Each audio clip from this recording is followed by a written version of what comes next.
সর্বশ্রেষ্ঠ আল্লাহর মনোনীত ধর্মের অনুসারী করে পৃথিবীর মহামানবের মধ্যে সর্বশ্রেষ্ঠ মহামানব, সর্বকালের সর্বযুগের সর্বশ্রেষ্ঠ মহানবীর উম্মাত করে আমাদেরকে পৃথিবীতে প্রেরণ করে আজকের পবিত্র জুমা মোবারকে সাপ্তাহিক সম্মেলনের মহিমান্বিত আজকের এই দিনে আল্লাহ তাআলা একত্রিত হওয়ার মহান সুযোগ দান করেছেন, ইচ্ছা দান করেছেন, মানসিকতা দিয়েছেন। যে আল্লাহ পাক দয়া করে মেহেরবানি করে মসজিদ পর্যন্ত আনলেন, সে মহান মালিকের দরবারে অন্তরের অন্তরস্থল থেকে হৃদয়ের সবটুকু শ্রদ্ধার ভালোবাসা উজাড় করে বলছি আলহামদুলিল্লাহ। আশা করছি কেউ জবান বন্ধ রাখেন নাই, তবুও সন্দেহ দূর করার জন্য আরেকবার বলছি আলহামদুলিল্লাহ। সুন্নাত আদায়ের জন্য 3 বার বলছি আলহামদুলিল্লাহ। রব্বানা লাকাল হামদ হামদান কাসীরান তাইয়িবান মুবারাকান ফীহি ইয়া রাব্বি লাকাল হামদু কামা ইয়ানবাগি লিজালালি ওয়াজহিকা ওয়া আযীমি সুলতানিকা লাকাল হামদু বিল ঈমান ওয়া লাকাল হামদু বিল ইসলাম ওয়া লাকাল হামদু বিল কুরআন ইয়া রাব্বাল আলামিন।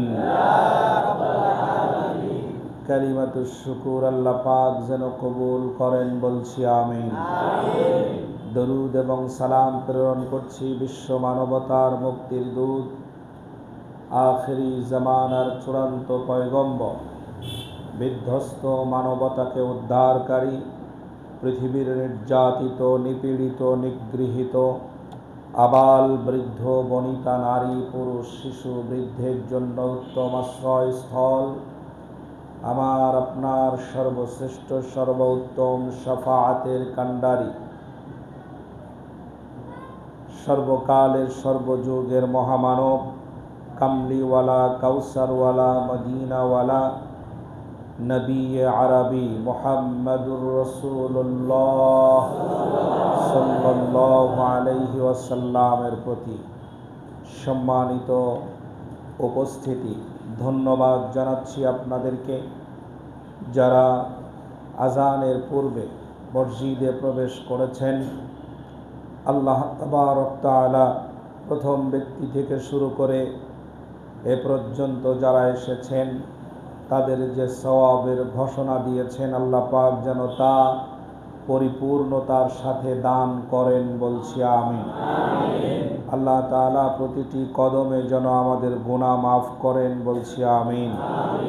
সম্মানিত ভাইরা, পৃথিবীর সবাই শান্তি পেতে চায়।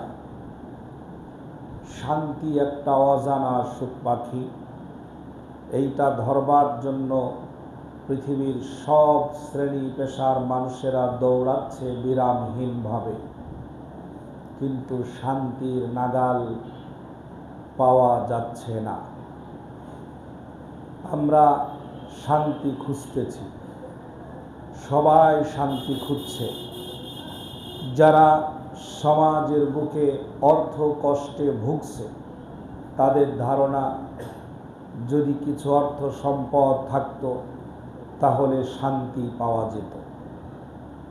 আবার যাদের অর্থ সম্পদ আছে, অনেক টাকা পয়সা, জায়গা জমিনের মালিক, মানসিক প্রশান্তি পাওয়ার জন্য বিভিন্ন পর্যটন কেন্দ্র এবং বিভিন্ন জায়গায় ঘোরাঘুরি করে শান্তি তালাশ করার চেষ্টা করছে, ঠিক তো?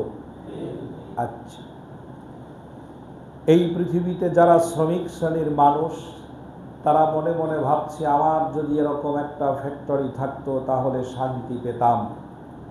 কিন্তু ফ্যাক্টরির মালিকেরাও শান্তি তালাশ করার জন্য দেশ থেকে বিদেশে পাড়ি জমাচ্ছে,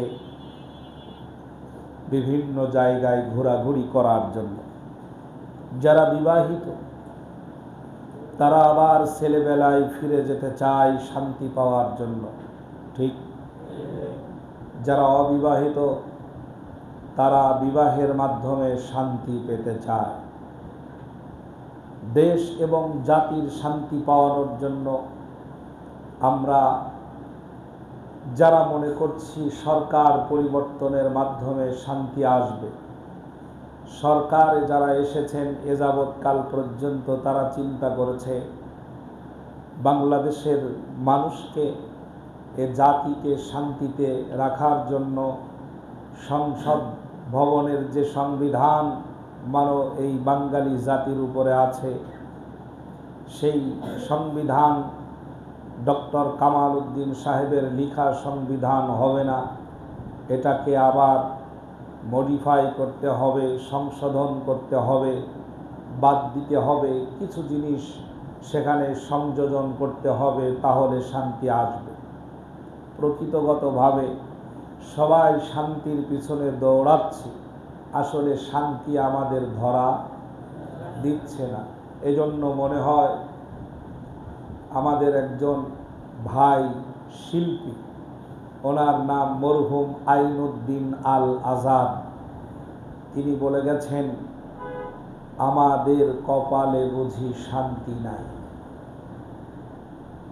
আমাদের কপালে বুঝি শান্তি নাই, মোদের শান্তি সুখের পাইরা বুঝি ওইরা গেছে অজানাই, আমাদের কপালে বুঝি শান্তি নাই।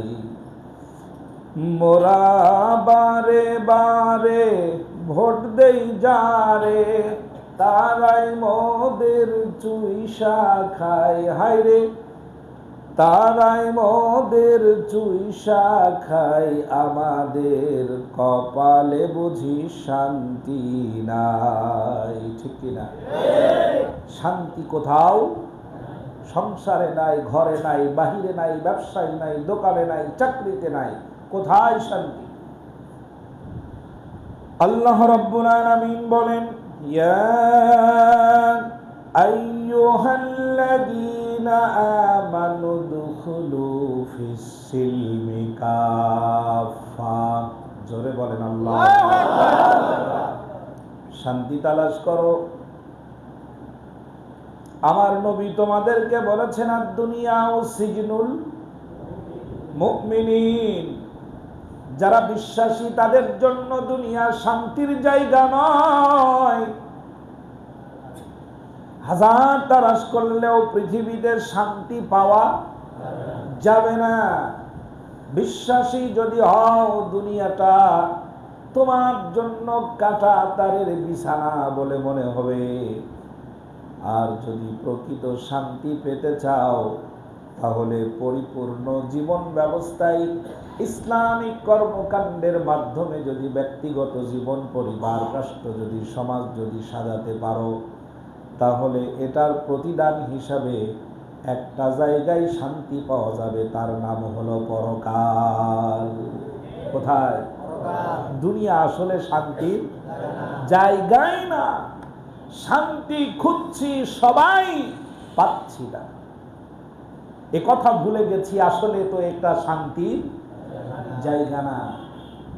ছাত্র যদি মনে করে পরীক্ষার হলে গিয়ে একটু ঘোরাঘুরি করব, একটু কথা বলবো, এরকম কোনো সুযোগ নাই।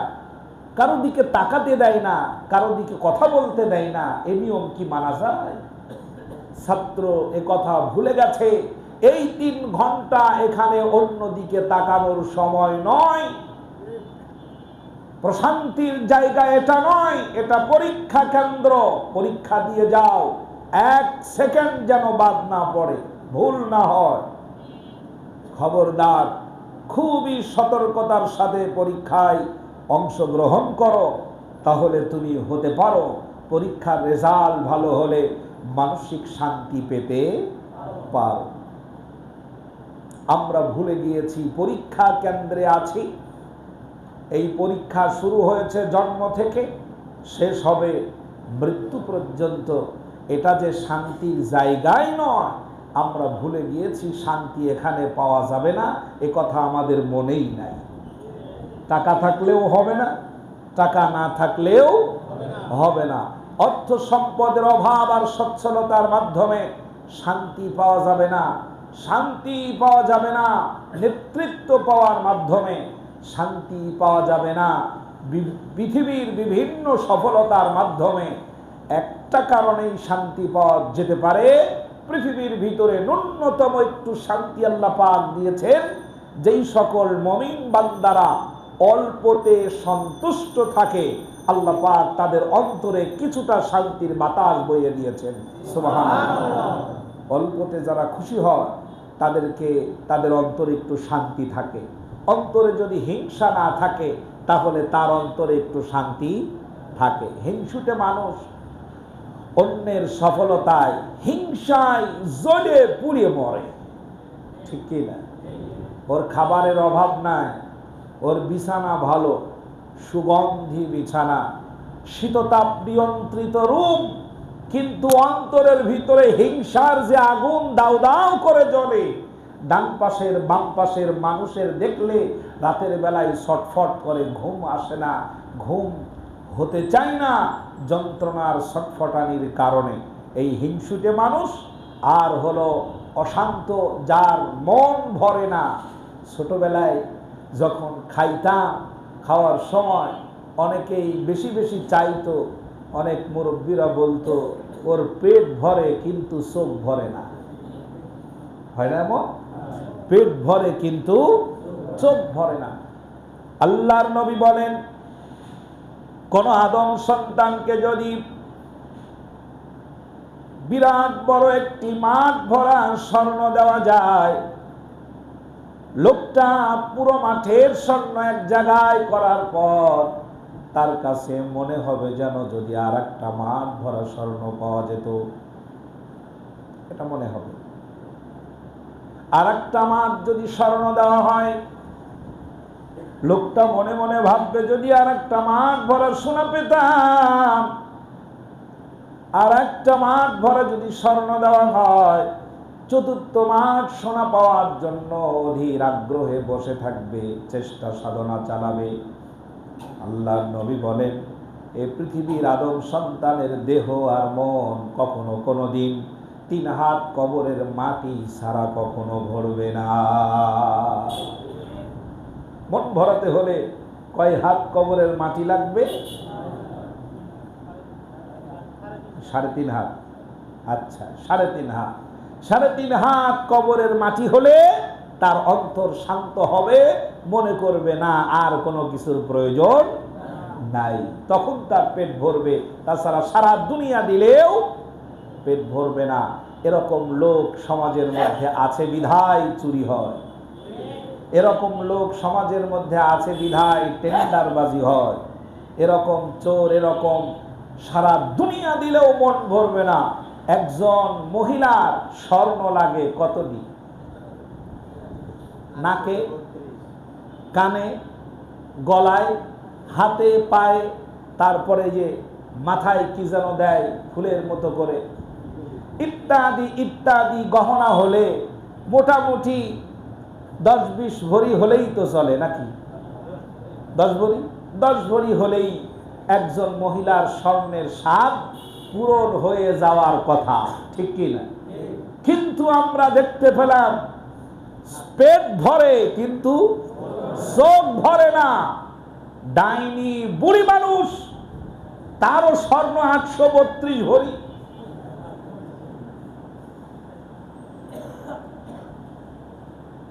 লোকে বলে যে এক পা কবরে চলে গেছে আর এক পা উপরে আছে। মানুষের বয়স দেখে একটা প্রচলিত শব্দ, এটা প্রচলিত কথা।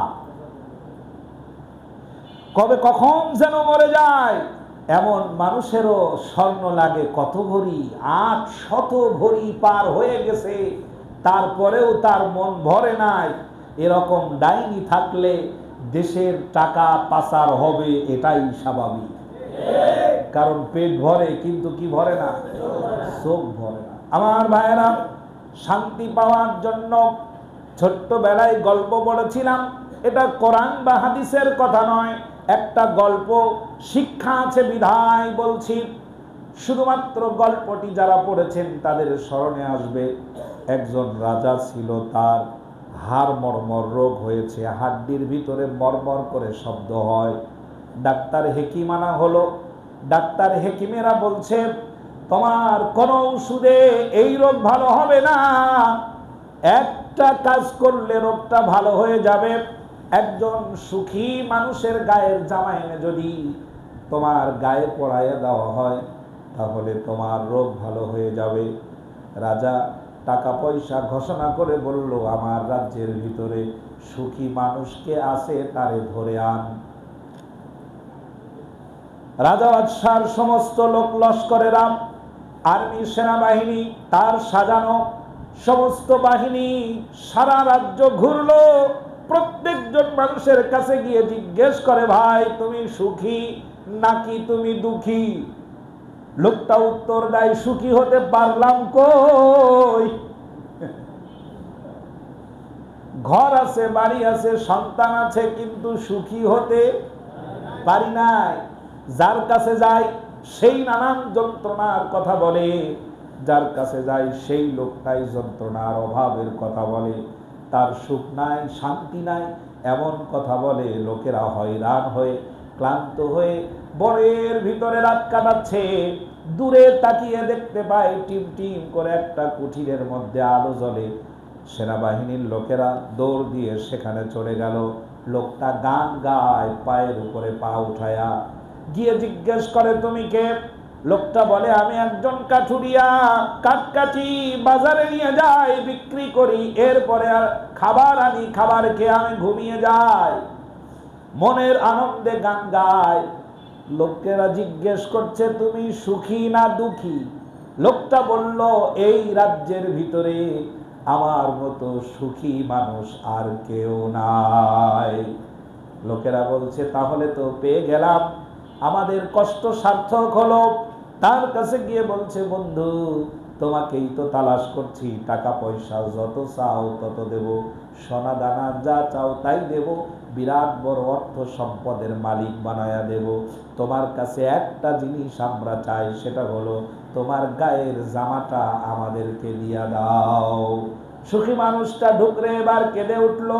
কেঁদে উঠার পরে বলল, ও রাজা বাদশার সেনাবাহিনীর লোকেরা, শুনে যাও, আমার মতো সুখী মানুষ এই রাজ্যে আর কেউ না, এ কথা সত্য, কিন্তু আমি এতটাই সুখী, আমার গায়ে কোনোদিন জামা নাই, আমার গায়ে কোনো জামা নাই, আমার পরনে একটা পরনের পোশাক আছে, এইটা পরে আমি বাজারে যাই, কাঠ কাটি, বিক্রি করি, ওইটা থেকে খাবার আনি, খাবারে পেট ভরে যায়, পাখির মতো আবার ঘুমিয়ে পড়ি, আমার আর কোনো আশা থাকে না, এই জন্য আমি মনের আনন্দে ঘুমাই। তাই বলেছি আমি সুখী, আমার কোনো দুঃখ নাই, আমার কোনো কষ্ট নাই। কিন্তু আপনি যে জামা আমার কাছে চাইলেন, আমি জীবনে কোনোদিন আমার শরীর ঢাকার জন্য জামা কেনার টাকা পাই নাই। আল্লাহু আকবার। বনে কাঠ কাটে, বনের মধ্যে থাকে, গায়ে দেওয়ার জামা নাই, কিন্তু সে বলছে আমার মতো সুখী মানুষ আর কেউ নাই। আমাদের গায়ে জামা আছে, কথা কয় না, নাকি খালি গায়ে আছেন? সবচেয়ে ভালো জামাটা গায়ে দিয়ে এসেছেন আজ। গায়ে জামা আছে, পরনে লুঙ্গি আছে, ভালো দামি পোশাক আছে, ঘর আছে, বাড়ি আছে, শীততাপ নিয়ন্ত্রিত রুম আছে, কিন্তু সুখী হতে পারি নাই। পেরেছি কি? পেরেছি? বুকে হাত দিয়ে বলতে পারবেন আপনি সুখী? না, যন্ত্রণা কষ্ট সবারই আছে, কম আর বেশি, সবাই বলবে যন্ত্রণা কষ্ট আছে, কোথাও সুখ পাওয়া যাবে না, এটাই চূড়ান্ত সিদ্ধান্ত। শান্তি যদি পেতে হয়, আল্লাহর আইন বাস্তবায়নের মাধ্যমেই কিছুটা শান্তি পাওয়া যাবে এই দুনিয়াতে। এতটুকুন শান্তি যারা মানুষকে দিতে চায় না, তারাই আজ কোরআনুল কারীমের আইনের সরাসরি বিরোধিতায় লিপ্ত হয়েছে। শান্তি তো নাই দুনিয়াতে। যতটুকুন শান্তি পেতে চায় আল্লাহর আইন বাস্তবায়নের মাধ্যমে, এই শান্তিটুকু যারা কেড়ে নিতে চায় তারাই হলো কোরআনুল কারীমের আইনের বিরোধিতায় লিপ্ত হয়েছে দলীয়ভাবে সরাসরি। আমার ভাইরা, আল্লাহর প্রশ্ন ছিল কাইফা তাকফুরুনা বিল্লাহি ওয়া কুনতুম আমওয়াতান ফাআহইয়াকুম সুম্মা ইউমীতুকুম সুম্মা ইউহয়ীকুম সুম্মা ইলাইহি তুরজাউন। জোরে বলেন আল্লাহু আকবার। আল্লাহ রাব্বুল আলামিন বলেন, মানুষ বড়ই নেমখারাম, অসংখ্য নিয়ামত রাজিয়ে চতুর্পাশ ভরে দিলাম, তারপরে আমি আল্লাহর আইনের কথা বললে বলে মৌলবাদ, আমি আল্লাহর আইনের কথা বললে বলে জঙ্গিবাদ, আমি আল্লাহর আইনের কথা বললে বলে উগ্র এবং অধর্মান্ধ। ঠিক না? উগ্র বলে উগ্র, যারা ইসলাম মানে তাদেরকে কি বলে? উগ্রবাদ। আর ধর্মান্ধ অনেকেই সুকৌশলে দারুণ যুক্তির সাথে বলে আমি ধর্ম পালন করি কিন্তু ধর্মান্ধ নই। বিশ্বাস করুন, যারা ধর্মান্ধ নয়, যারা ধর্মকে পুরোপুরিভাবে বিশ্বাস করতে অস্বীকার করে অথবা বিশ্বাস করতে অপারগ, তারাই এই কথা বলে। আর এই কথাটা আমাদের দেশের থেকে তৈরি হয় নাই, এই কথাটা এসেছে ভারতের রয়ের মাধ্যমে বাংলাদেশে আমদানি করা শব্দ। ধর্মান্ধ আবুল সরকার বাউল, কি নাম? আবুল সরকার। বলুন, যে ব্যক্তি মুখ দিয়ে উচ্চারণ করেছে আল্লাহর কথার কোনো মাথা গুয়া পাই না, এমন মানুষকে প্রকাশ্যে পাথর মেরে উড়িয়ে দেওয়া দরকার। পক্ষ নিয়েছে বিএনপির মির্জা ফখরুল ইসলাম আলমগীর। তিনি বলেছেন যারা ধর্মান্ধ এবং উগ্রপন্থী যারা, তারা এই কাজটা করেছে। আবুল সরকারের পক্ষ নিয়ে আপনি মুরতাদ হয়ে গেছেন, ঈমান বলতে কিচ্ছু না। শান্তি প্রতিষ্ঠা ইসলাম যতটুকুন দিতে চায়, এই সব নেতারা এতটুকুন শান্তিও কেড়ে নিতে চায় আমাদের থেকে। আপনি নামাজ পড়েন না, সারা জীবন নামাজ পড়েন না, এমন একজন রিকশাওয়ালাকে এই শব্দ উচ্চারণ করে বলেন, একটা লোক এই শব্দ বলেছে, আপনি কি বলবেন তার বিরুদ্ধে? একজন অশিক্ষিত অরাজনৈতিক ব্যক্তি, লেখাপড়া জানে না, কিচ্ছু জানে না, এমন মানুষও এই কথা সহ্য করতে পারে না। আর তোমার কোন ভূতে ধরেছে তুমি আবুল সরকারের পক্ষ নাও? সব আস্তে আস্তে রয়ের দালাল হয়ে পড়েছে। কষ্টের সাথে কথাটা বলছি, জিয়াউর রহমানের বিএনপি এখন আর নাই, খালেদা জিয়ার বিএনপি এখন আর নাই, যে বিএনপি এখন আছে সব ভারতের দালাল। এই জন্য তাদের মুখ থেকে এই শব্দগুলো বের হয়। সম্মানিত ভাইরা, সহ্য করা যায় আমাকে গালি দাও, সহ্য করা যায় আমার 14 গোষ্ঠীকে গালি দাও, কিন্তু যে আল্লাহকে আমরা দিনে 5 বার সিজদা করি, তোমার গান নিয়ে আমাদের কোনো আপত্তি নাই, তোমার গান বাজনায় বিরোধিতা আমরা করতে যাব না, চাই না, তোমার গানে আমরা বাধাও দিতে চাই না। আল্লাহর সাথে এমন বেয়াদবি যারা করবে, বাংলার জমিনে ফাঁসি কার্যকর করতে হবে। যারা দাবিতে একমত আছেন দুহাত উঁচু করে বলেন আল্লাহু আকবার। সম্মানিত ভাইরা, সম্মানিত ভাইয়েরা, বাউলদের ভোট পাওয়ার জন্য কি এমন কথা বলতে হবে যে সরাসরি আল্লাহ বিরোধী কথা বলে?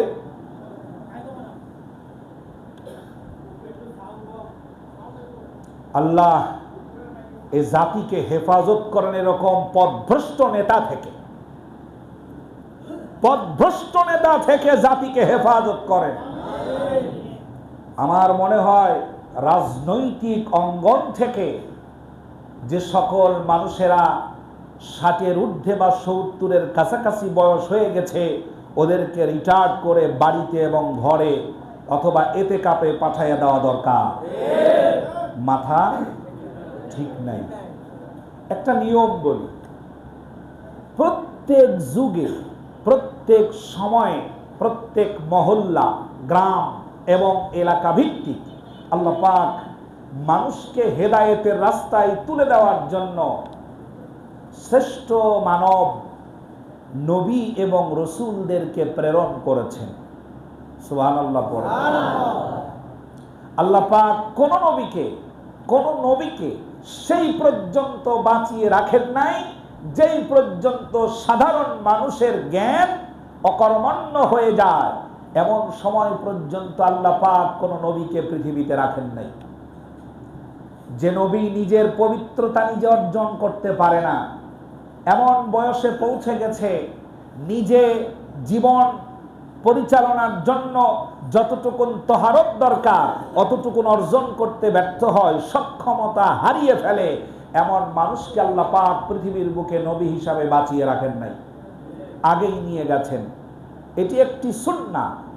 ততক্ষণ পর্যন্ত দায়িত্ব থাকবে যতক্ষণ পর্যন্ত ভারসাম্য বজায় থাকবে, আর যখন ভারসাম্যহীন হয়ে যাবে এই মানুষগুলোকে মানুষের নেতার কাতারে, দায়িত্বশীলদের কাতারে না রাখাই সর্বশ্রেষ্ঠ সিদ্ধান্ত। তা না হলে বাজে কথা বলবে, উল্টাপাল্টা কথা বলে জনগণের মধ্যে নানান রকমের বিভ্রান্তি আর ফাটল তৈরি করবে। আর একজন আছে দাড়িওয়ালা শয়তান, ওনার কি যেন নাম আছে, না না না, বাউলদের পক্ষ অবলম্বন করে তিনি বলেছেন মানিকগঞ্জের ফরহাদ মাজার শয়তান মরার পরেও কিয়ামত হয়ে যাবে, কিয়ামত সংগঠিত হয়ে যাওয়ার পর শয়তান মরে যাবে, শয়তান শেষ হয়ে যাবে। যখন আল্লাহ পাক পুনরুত্থান দিবস সংগঠিত করবে, সব মানুষেরা উঠবে, জাহান্নামের তীব্র গর্জন আর কঠিন কিয়ামতের ময়দানের যন্ত্রণা সহ্য করতে না পেরে শয়তানও বলবে, আল্লাহ তুমি আমারে মাফ করে দাও। আল্লাহ রাব্বুল আলামিন বলবেন, ঠিক আছে, আজকেও তোমাকে ক্ষমা করতে পারি যদি আমার আদমকে তুমি সিজদা করো, সম্মান জানাও। শয়তান তখন বলবে, জাহান্নামে যেতে রাজি আছি, আদম রে এতকাল করি নাই, এখনো করব না। নাউজুবিল্লাহ পড়ো। তার মানে শয়তান বুড়ো হোক আর মরে যাক, শয়তানি ছাড়ে না। শয়তান বুড়ো হোক আর মরে যাক, শয়তানি ছাড়ে না। কি আশ্চর্য কথা! আমার ভাইরা, আল্লাহ জাতিকে হেফাজত করেন, বলেন আমিন। এরকম তার সিরা মানুষের আনুগত্য আমাদের করার কোনো প্রয়োজন নাই।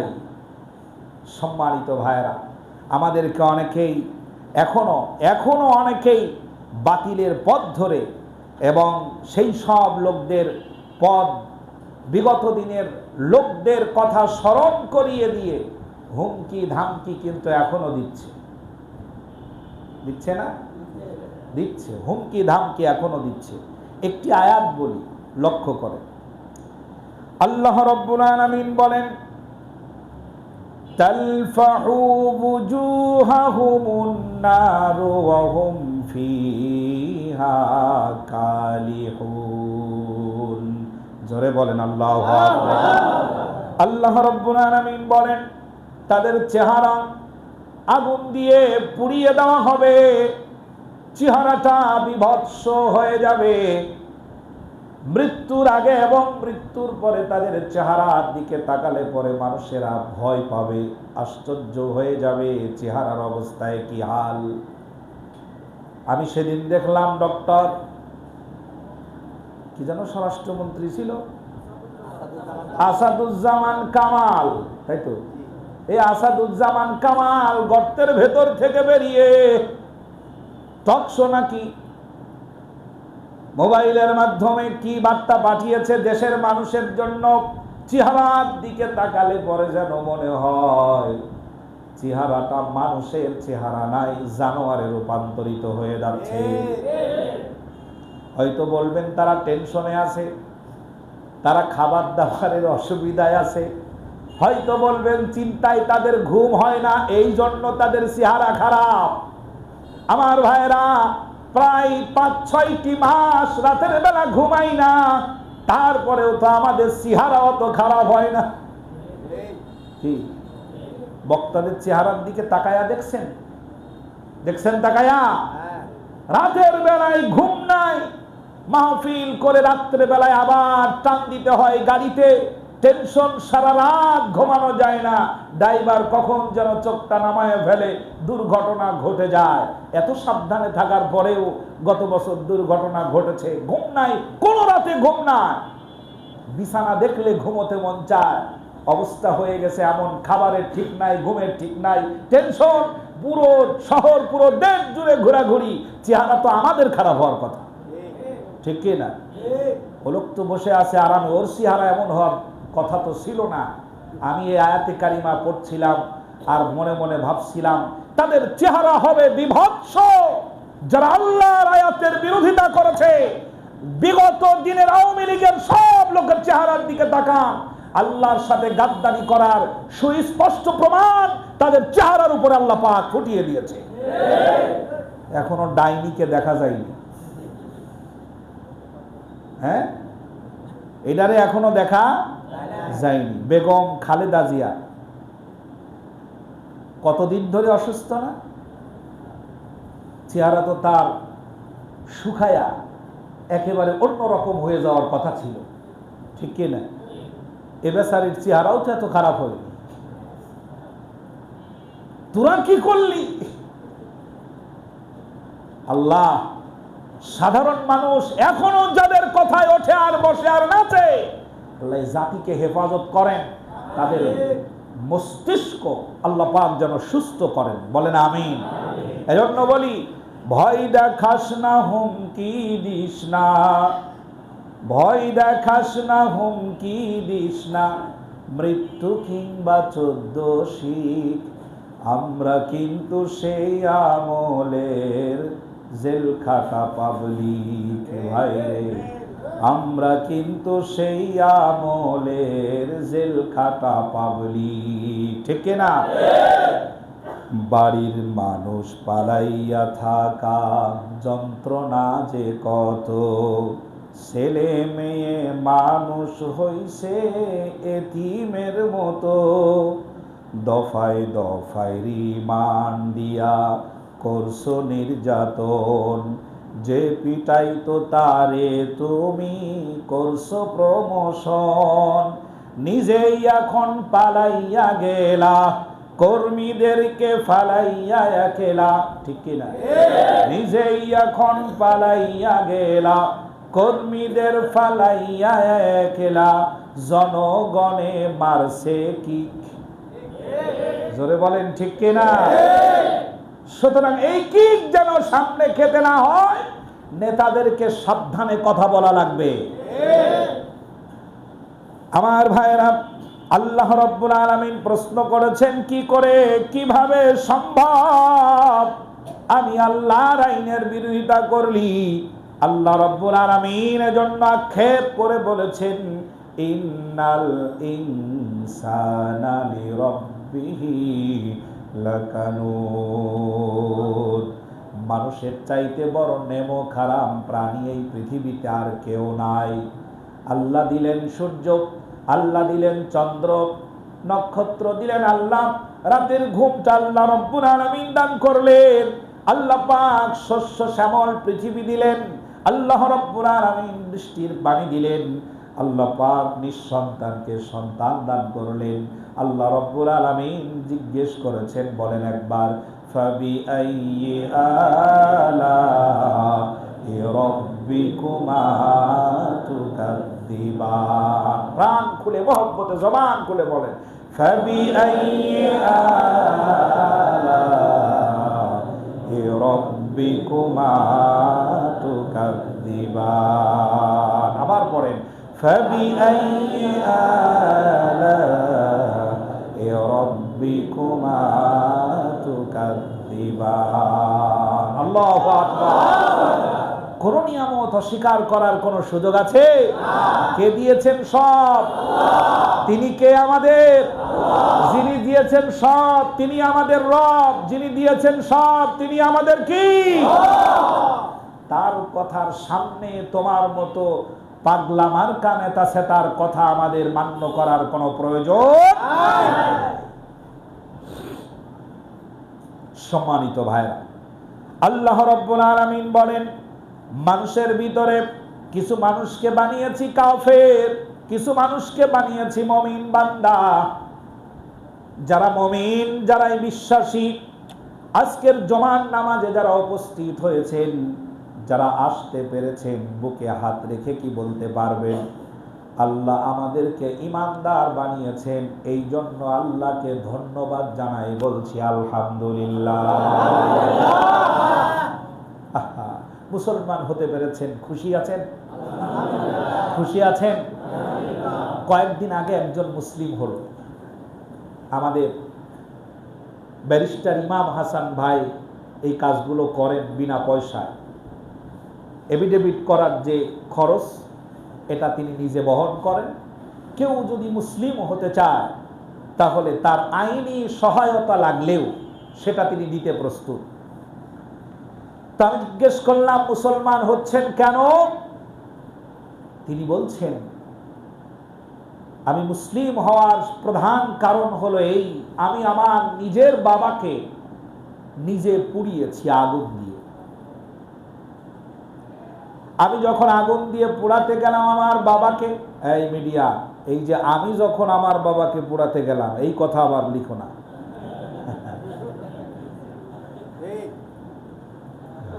শেষে বলে দেবে আসলামউদ্দিন জিয়াদি তার বাপকে আগুন দিয়ে পোড়াচ্ছে।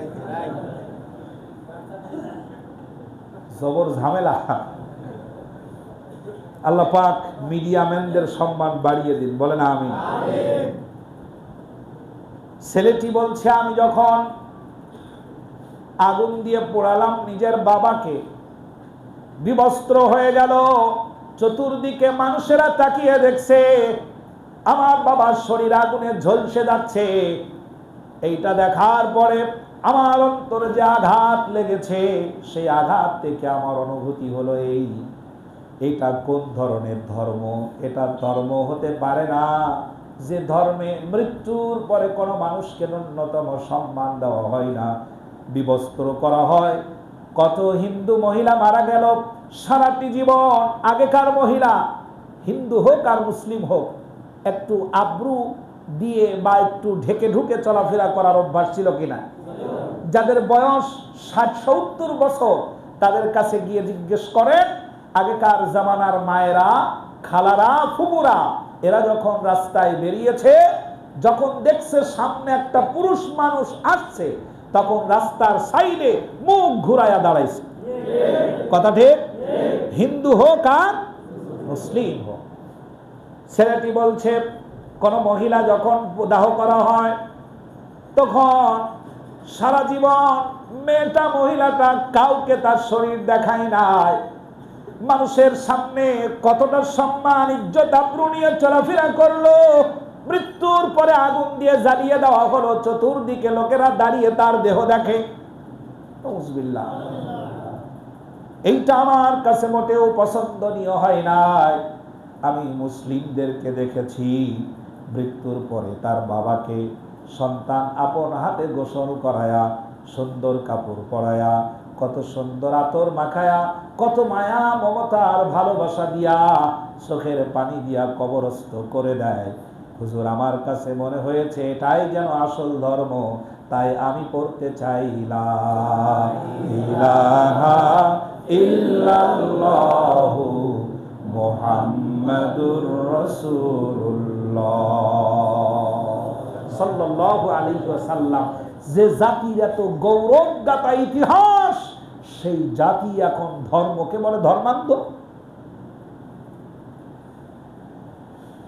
যে জাতির এত শ্রেষ্ঠ সম্মান আল্লাহ পাক দান করেছেন, লাকাদ কাররামনা বানি আদম, সুবহানাল্লাহ। तमाम পৃথিবীর ভিতরে যত সৃষ্টি তোরা দেখতে পাও, আসমান জমিন চন্দ্র সূর্য গ্রহ নক্ষত্র জান্নাত জাহান্নাম পৃথিবী এবং আখিরাত জুড়ে যা বানিয়েছি সবার চাইতে শ্রেষ্ঠ তোমরা। চিল্লায়া বলেন আল্লাহু আকবার। শ্রেষ্ঠত্ব দান করলেন কে? আল্লাহ। ফাবিআইয়ি আলাই রাব্বিকুমা তুকাদ্দিবান। আজকে তুমি যুক্তি দিচ্ছ সবার উপরে মানুষ সত্য, তার উপরে নাই। পাগল গাছে ধরে। মানুষ কে বানিয়েছেন? আল্লাহ। সবার উপরে যদি মানুষ সত্য হয়, তার উপরে সত্য মহান আল্লাহ। জোরে বলেন আল্লাহু আকবার। আমান আসদাকু মিনাল্লাহি কিলা। আল্লাহ চাইতে সত্যবাদী আর কেউ নাই। কারে দিয়ে কি বুঝাও? এজন্য কোরআনের জ্ঞান দরকার। কোরআনের জ্ঞান থাকলে লোকটাকে কেউ পথভ্রষ্ট করতে পারে না। হ্যাঁ, ওলামায়ে কেরাম যারা আছেন তাদেরকে, তাদের অন্যান্য অপরাধ থাকতে পারে, গুনাহ প্রত্যেকটি মানুষের জীবনে কম আর বেশি আছে। পাপ মুক্ত কে? আপনারা কেউ আছেন এখানে? একজনও আছেন? পাপ নাই এমন কথা বলার সাহস কারো আছে? একজনের আছে। আওয়ামী লীগের বিগত দিনের লতিফ সিদ্দিকী, উনি নাকি জীবনে কোনো পাপ করে নাই। বলছে হুজুররা যখন বলে রব্বানা যালামনা আনফুসানা ওয়া ইল্লাম তাগফির লানা ওয়া তারহামনা লানাকুনান্না মিনাল খাসিরিন, মুসল্লিরা বলে আমিন। আমি কিন্তু আমিন কই না। কেন কও না? বলে যে আমি জীবনে পাপই করি নাই, তা আমিন বলবো কেন? ক্ষমা তো সেই চাইবে যে অপরাধী, আমি তো অপরাধী নই। এই কথা বলেছে শয়তান। কে বলেছে? সূরা আরাফ পড়ে দেখবেন, বাড়িতে বাংলা তরজমা কোরআন শরীফ। আমার পিছনে যারা নামাজ আদায় করেন, আমি আপনাদেরকে উদাত্ত আহ্বান জানাচ্ছি, মনে করেন আমার পক্ষ থেকে এটা আপনাদের প্রতি আমার নির্দেশ। প্রত্যেকজন ব্যক্তি এক ওয়াক্তের খাবার কম খেয়ে হলেও একটা তরজমা কোরআনুল কারীম বাড়িতে রাখবেন, বাসায় রাখবেন। মনে থাকবে? মনে থাকবে? যারা কোরআনুল কারীম তরজমা কোরআন বাংলা তরজমা করা আছে এমন কোরআন বাসায় রাখবেন। আমি প্রত্যেকজন ব্যক্তিকে আমার পক্ষ থেকে আমি আদেশ করছি, সব মুসলিম এবং মুসল্লি ভাইরা প্রত্যেকেই স্ত্রীর জন্য একখানা, আপনার জন্য একখানা, যদি না হয় তাহলে অন্তত পক্ষে একটা তরজমা কোরআন বাড়িতে রাখবেন। আরবি পড়তে পারেন না, আপনি অধীর ভালোবাসা মায়া মমতা শ্রদ্ধা নিয়ে কোরআনুল কারীমটা খুলবেন। আমি বলছি সূরা আরাফ বের করবেন, বাংলাগুলো পড়বেন। বাংলা কোনটা? বাংলা। আমি বলছি না যে আরবি শিখবেন না, আরবি শিখা অত্যন্ত জরুরি।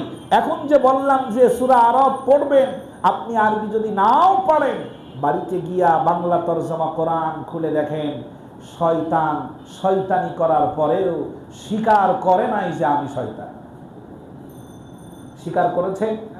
স্বীকার করে নাই। আর আদম আলাইহিস সালাম তিনি স্বীকার করেছেন, রব ভুল হয়ে গেছে, আমার বুঝতে পারি নাই। আপনি যদি আমাকে ক্ষমা না করেন আমি শেষ হয়ে যাব, আপনি যদি আমাকে রহম না করেন আমি ধ্বংস হয়ে যাব। আদম আলাইহিস সালামের এই বিনয়ী মার্কা কথায় আল্লাহ রব্বুল আলামিন মহা খুশি হয়ে গেছেন। আল্লাহ পাক সাথে সাথে ক্ষমা করেছেন। জোরে বলেন সুবহানাল্লাহ। আপনিও দেখবেন মানুষের চলার পথে ভুল ভ্রান্তি হয় নাকি হয় না? হয়। বন্ধু বান্ধব বা আপনি যাদের সাথে কাজকর্ম করেন, চলতে ফিরতে যদি ভুল হয়ে যায়, আপনি যদি বলেন ভাই আসলে ব্যাপারটাই যে তোমার এত বড় ক্ষতি হয়ে যাবে কল্পনাও করতে পারি নাই, বুঝতেও পারি নাই, এই জ্ঞানটাই আমার ছিল না, ক্ষতি তো করেই ফেলেছি, এখন আর কি করা, আমি আল্লাহর হস্তে তোমার কাছে ক্ষমা চাই, লোকটা নরম হয়ে যাবে। লোকটা কি হবে? হতে বাধ্য, হতে বাধ্য। কারণ মানুষের ভিতরে এই তরবিয়াত আল্লাহ পাক দিয়ে দিয়েছেন। সুবহানাল্লাহ। সম্মানিত ভাইরা, আদম আলাইহিস সালাম বিনয় প্রকাশ করলেন, আমি ভুল করেছি, আমার ভুল হয়ে গেছে, আপনি যদি ক্ষমা না করেন আমি ধ্বংস হয়ে যাব। আর শয়তান বলল কি এর ভুল? আমার স্বভাব হলো উপরে উঠা, আর আদমের স্বভাব হলো উপর থেকে ছেড়ে দিলে নিচেই চলে যাওয়া। নিম্নগামী একটা জিনিসের প্রতি ঊর্ধ্বগামী একটা জিনিস সেজদা করবে, এটা কোন সায়েন্টিফিক, কোন লজিকে ধরা পড়লো? আল্লাহ আপনার যুক্তি ঠিক নাই। আরো জোরে বলেন। এই শয়তানের এক ভাই হলো লতিফ সিদ্দিকী, ঠিক কি না? এই মালের আবার অনুসারীও আছে, এই মালের অনুসারীও আছে। আল্লাহ এই জাতিকে হেফাজত করেন, বলেন আমিন। সম্মানিত ভাইরা, আল্লাহর কোন আইন, কোন বিধানকে অস্বীকার করার, অগ্রাহ্য করার কোন সুযোগ নাই।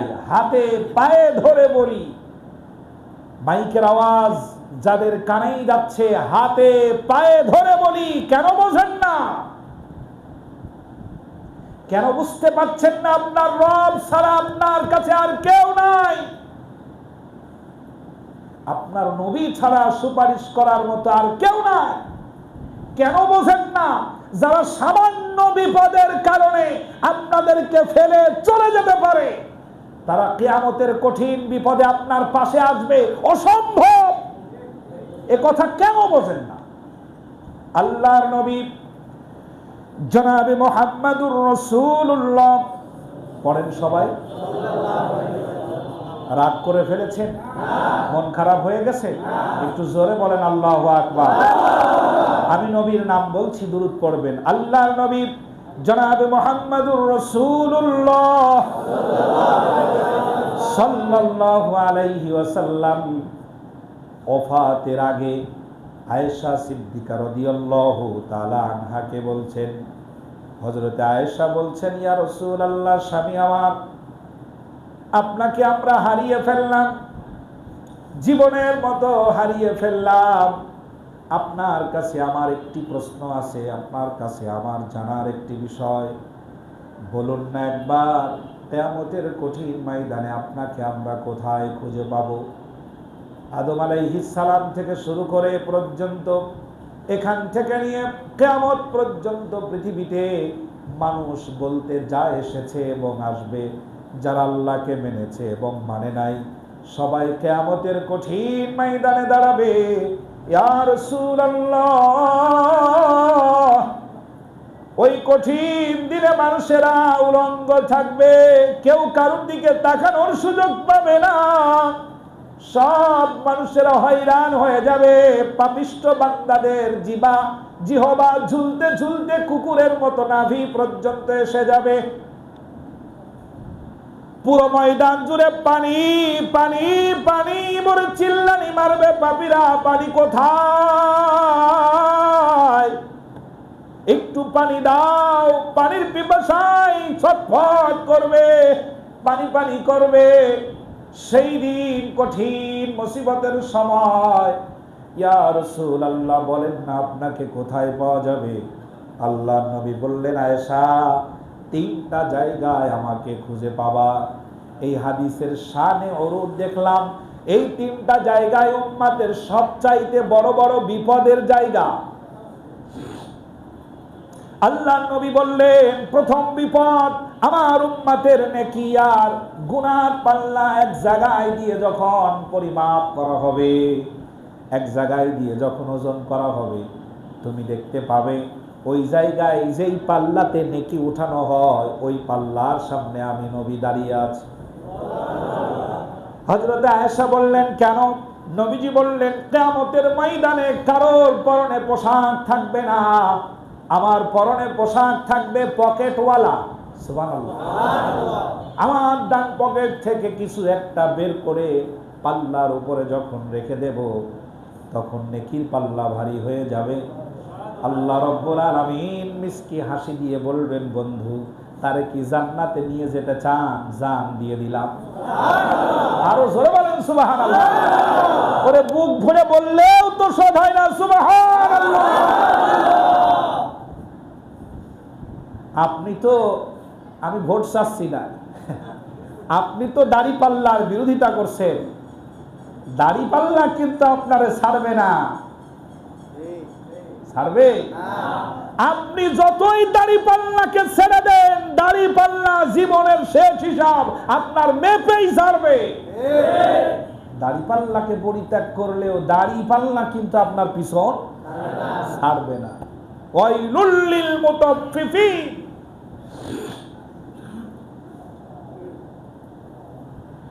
আল্লাহ নবী বললেন, হযরতে আয়েশা বললেন, ওখানে যদি আমরা না পাই, নবীজি বললেন, আয়েশা 3 নাম্বার ফুলসিরাতের ঘাট, সেই জায়গায় আমার উম্মতেরা চিকনের মতো সুতা একটা ব্রিজ পাড়ি দেবে, পাপিষ্ঠ বান্দারা কেটে কেটে জাহান্নামের ভিতরে পড়বে।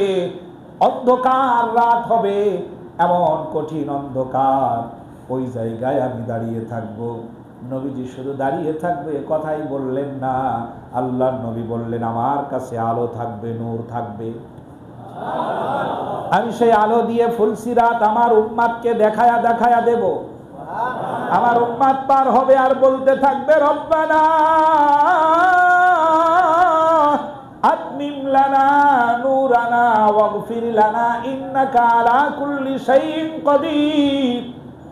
ও আল্লাহ, যে আলোতে আমরা পার হচ্ছি, আলোটা আরো বড় করে দাও, পার না হওয়া পর্যন্ত আলো যেন নিভে না যায়। আল্লাহু আকবার। এই কঠিন 2টা বিপদে আল্লাহর নবী পাশে আছে।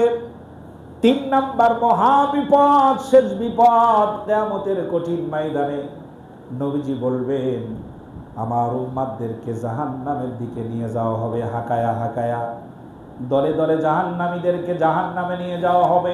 3 নাম্বার জাহান্নামের যেই রাস্তা দিয়ে নিয়ে যাওয়া হবে, ওই রাস্তার উপরে আমি নবী বসে থাকব। হযরত আয়েশা বললেন, কেন?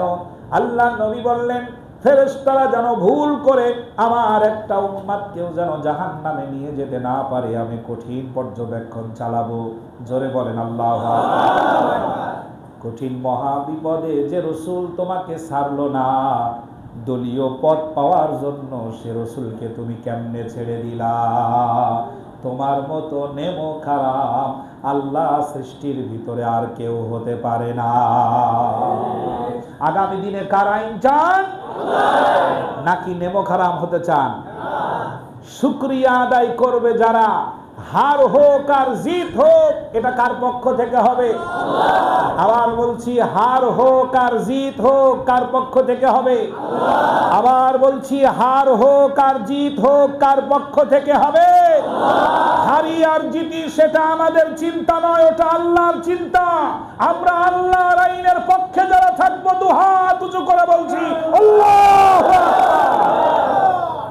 আল্লাহ যেন আমাদের কবুল করেন, বলেন আমিন। জোরে বলেন আমিন। সম্মানিত ভাইরা, যে হাতগুলো উঠিয়েছিলেন, এই হাতগুলো এখন পকেটে ঢোকাবেন। এই হাতগুলো এখন পকেটে ঢোকাবেন, মসজিদের জন্য কিছু দিবেন। বলেন, প্রশ্ন করি আপনাদেরকে, মসজিদের প্রয়োজন আসমান থেকে কি মান্না সালুয়া নাজিল হবে, নাকি আপনাদের দেওয়া লাগবে? যতই বলেন দেব না, কিন্তু দেওয়াই লাগবে। যেহেতু দেওয়া লাগবে, সেহেতু পকেট থেকে বের করেন, বের করুন যতটুকু সম্ভব, তবে হাত মুঠ করে ব্যাগের মধ্যে দিয়ে দিবেন। আল্লাহ পাক বরকত দান করে দিবে। সুবহানাল্লাহ।